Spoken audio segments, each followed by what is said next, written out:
This is the English service of Radio Algeria International.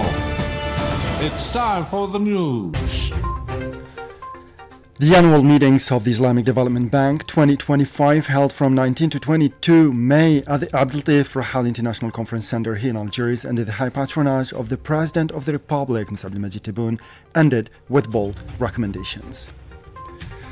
Algeria's permanent representative to the UN Security Council in New York urged the UN Security Council to take immediate action in the face of violations of humanitarian law in the Gaza Strip, underlining that double standards have no place and that no one is above the law. And a major prisoner exchange between Russia and Ukraine started today, with Kiev and Moscow swapping hundreds of prisoners.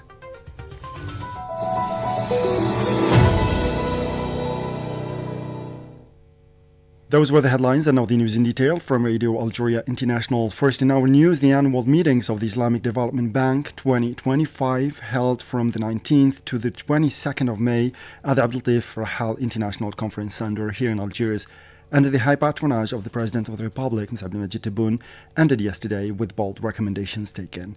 The event was attended by 4,000 participants representing 89 countries and 70 institutions who came to exchange views on common challenges and priorities for sustainable development in the member states. Saad Bougazi has more details in this report. The annual meeting saw the launch of an electronic platform dedicated to strengthening cooperation between the countries of the South through the interconnection of institutions in the bank's 57 member countries to enable them to share expertise, knowledge and solutions to common development challenges. The annual meetings were also crowned by the signing of more than 70 agreements with 26 member states and several regional institutions worth a total of almost $5 billion. With regard to cooperation relations between Algeria and the IDB Group, the annual meetings were marked by the signing of a strategic framework cooperation agreement for the period 2025-2027 with a view to supporting sectors that promote competitiveness, economic diversification, infrastructure development, and support for the private sector. The agreement covers 4 areas: strengthening Islamic finance instruments, mitigating the effects of climate change, empowerment of women and youth, and capacity and skills development. In addition, several Algerian financial institutions and bodies have signed agreements with institutions belonging to the IDB Group on the occasion of the annual meetings.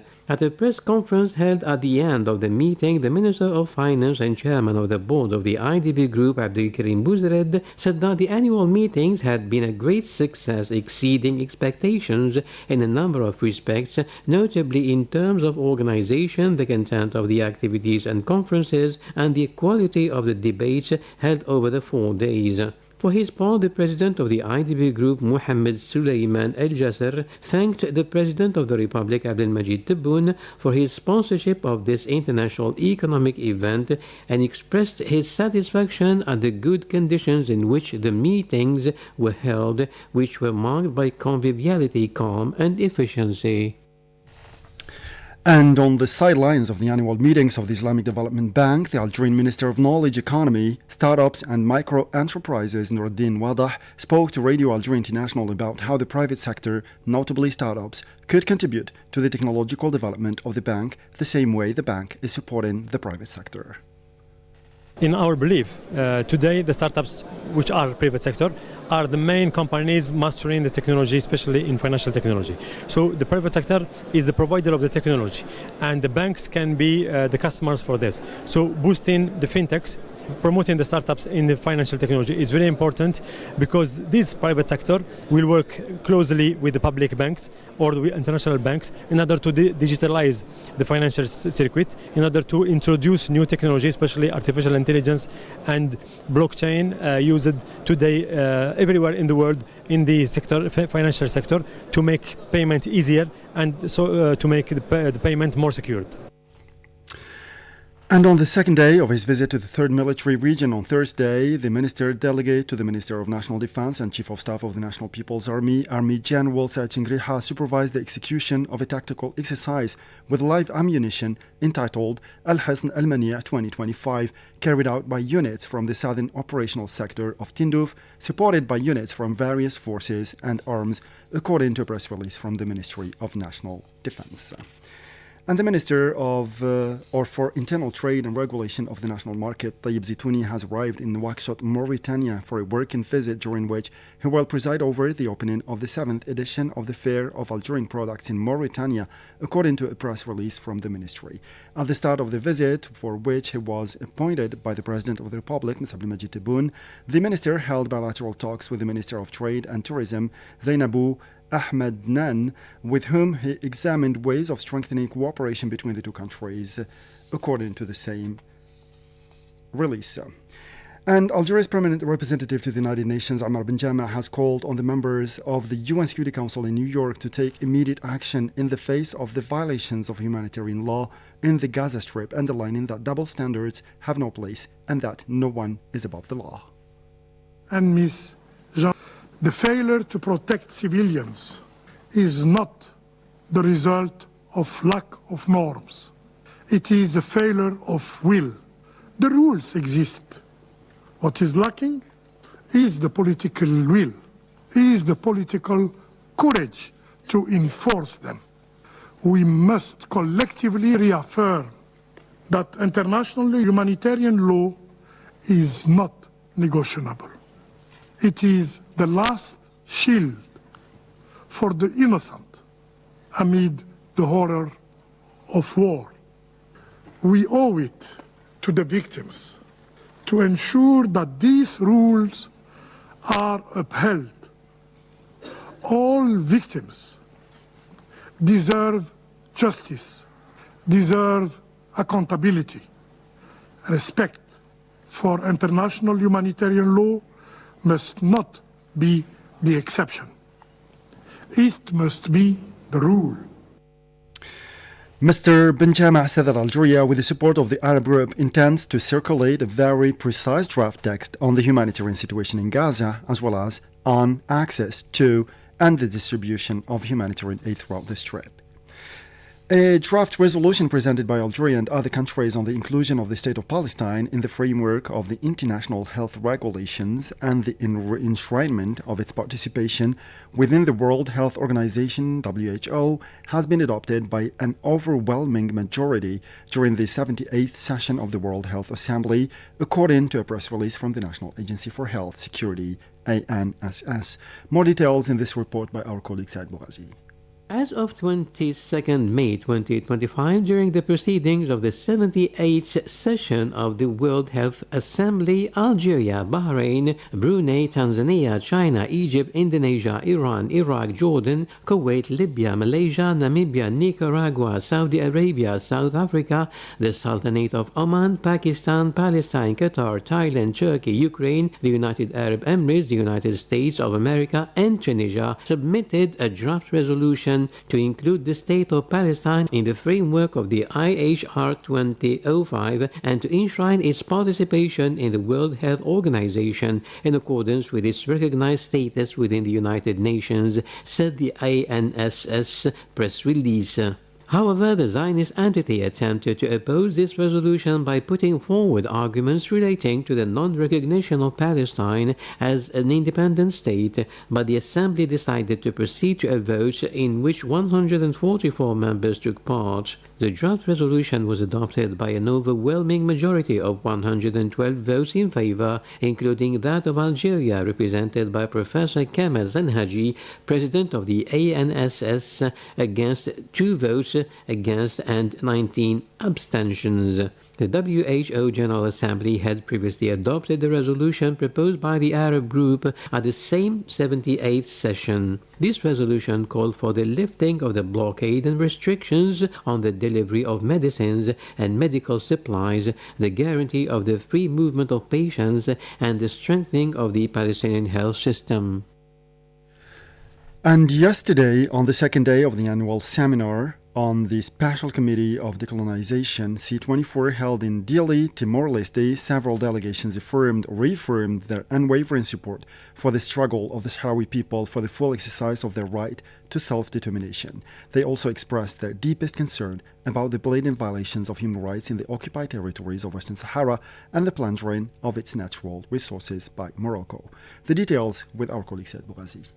Delegations representing countries from 3 regions, Africa, Asia, and Latin America, Bolivia, Cuba, Timor-Leste, Nicaragua, Ethiopia, Angola, Mozambique, South Africa, Namibia, Belize, and Venezuela, recalled that Western Sahara remains an unfinished decolonization issue, calling for the necessary resolution of this conflict in full compliance with the relevant UN General Assembly and Security Council resolutions. Several participants stressed that Western Sahara has remained on the UN agenda since 1963 as a non-self-governing territory with legitimate aspirations to decolonization. They stressed the absolute primacy of international law and the imperative need to implement without delay the UN resolutions aimed at enabling the people of Western Sahara to freely exercise their inalienable right to self-determination by means of a free, fair, and transparent referendum guaranteeing a genuine expression of the will of the Sahrawi people.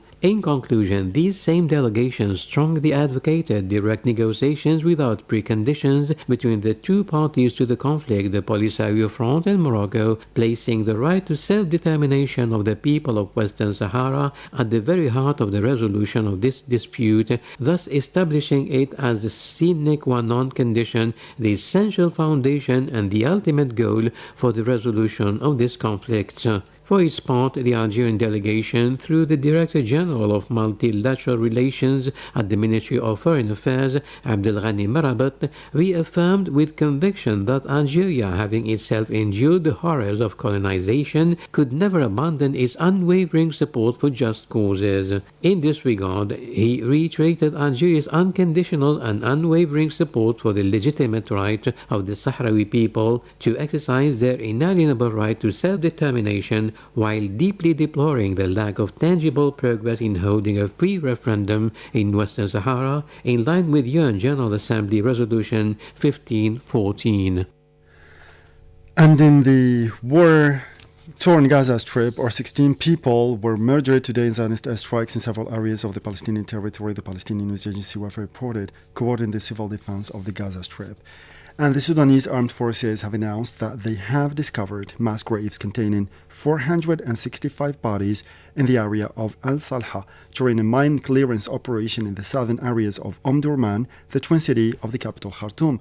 The Sudanese armed forces announced in a press release that they had freed a large number of citizens and retired members of the regular forces who had been arrested by the Rapid Support Forces and detained in a school in the Al Salha region, where they were being used as human shields in inhumane conditions. The armed forces revealed that 648 citizens had been arrested, of whom 465 were killed due to the negligence and lack of food, medical care, and medicines. They were buried in mass graves, some of which contained more than 27 bodies. And finally, a major prisoner exchange between Russia and Ukraine started today, according to a Ukrainian source familiar with the matter. The swap between Kiev and Moscow concerns hundreds of prisoners.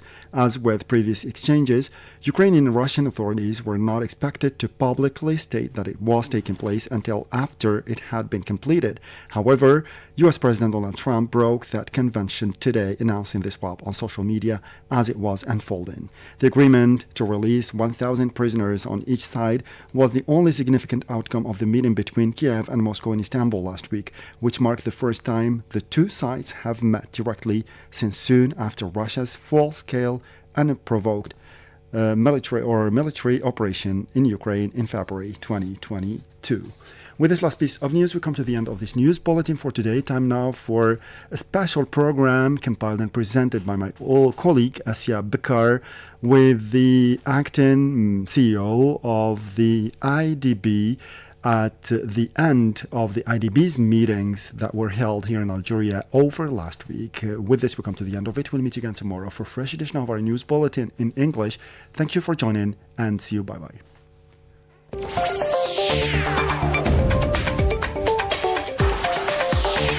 Hello there and welcome on the waves of Radio Algeria International.